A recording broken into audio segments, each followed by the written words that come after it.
Olá, sejam bem-vindos. Esse é o nosso terceiro vídeo da atividade 6 do oitavo ano. E a ideia é a gente conseguir concluir o conteúdo falando um pouco sobre o assunto de probabilidades, ok? Então, vamos só lembrar aqui que a gente está trabalhando na atividade 6, uma atividade referente, né, à aplicação de equações do primeiro grau, e agora concluindo nas aplicações de probabilidades, perfeito? Então, a gente quer desenvolver a ideia de tentar resolver os problemas envolvendo a fórmula da probabilidade, tá? Ele fala aí que probabilidade é uma área da matemática, né, que estuda fenômenos aleatórios, estuda a possibilidade de ocorrências de um determinado evento acontecer, e ele diz que esses eventos são igualmente prováveis. Sendo assim, possibilitamos encontrar a probabilidade de ocorrer um determinado resultado através de uma razão, que é uma divisão. Então, aqui é a fórmula da probabilidade, que diz que essa probabilidade é nada mais do que o número de casos favoráveis dividido pelo número de casos possíveis. Então, os favoráveis são aqueles que a gente está atrás de determinar para um determinado problema, tá? Ele vai me explicar qual é a situação da probabilidade a ser buscada. E o número de casos possíveis é tudo aquilo que pode acontecer dentro de um determinado evento, ok? Então, vamos lá ver um exemplo de probabilidade para a gente ver essa aplicação. Lembrem-se que a probabilidade é sempre dada pela expressão de uma razão ou uma divisão do número de eventos que a gente quer determinar, que é um evento A qualquer, dividido pelo espaço amostral que a gente chama de ômega, né? Que é tudo aquilo que pode acontecer. Então, olha a situação, problema aqui. Se for lançado um dado perfeito, um dado de 6 faces, enumerados de 1 até 6, né? Qual é a probabilidade de sair um número menor do que 3? Então, vamos lá. A gente quer calcular a probabilidade desse evento. O evento trabalha o número de eventos da possibilidade, que é determinar valores menores do que 3, dividido por um espaço amostral, que são todos os números que podem sair no lançamento de um dado.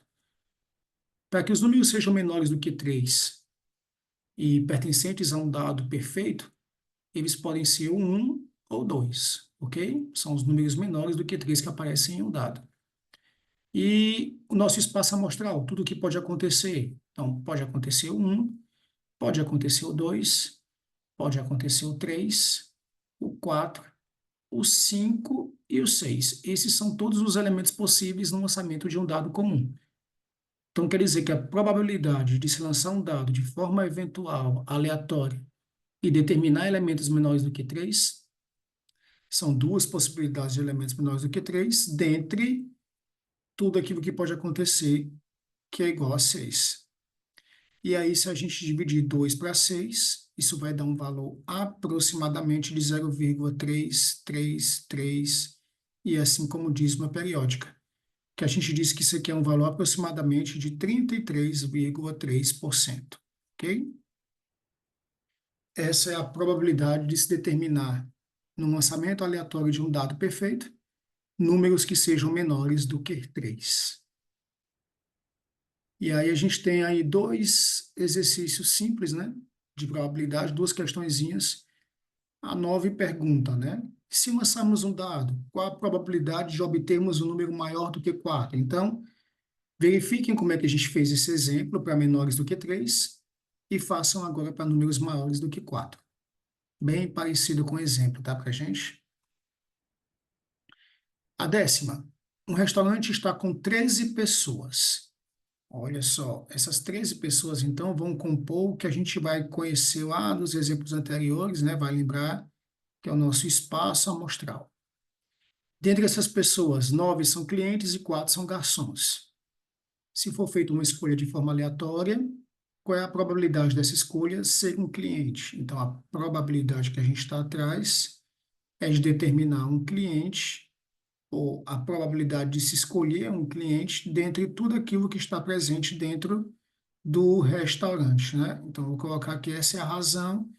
Vou pedir que você substitua de acordo com os valores que vem no enunciado e determine dessa forma essa probabilidade, perfeito?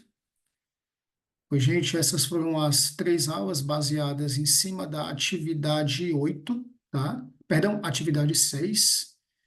Atividade 6, né, ó, é do oitavo ano. Tentem resolvê-las, tá bom? A ideia é que vocês desenvolvam a atividade de forma independente, individual também, né? Caso permaneça alguma dúvida em alguma das questões, nos procure em atendimentos individuais. Assim que a gente concluir a atividade, né? Tiver com a atividade conclusa, você já pode marcar a avaliação de vocês, perfeito? Estamos à disposição, espero que as aulas tenham ajudado na resolução dos problemas e sempre que precisar, estaremos em sala para atendê-los.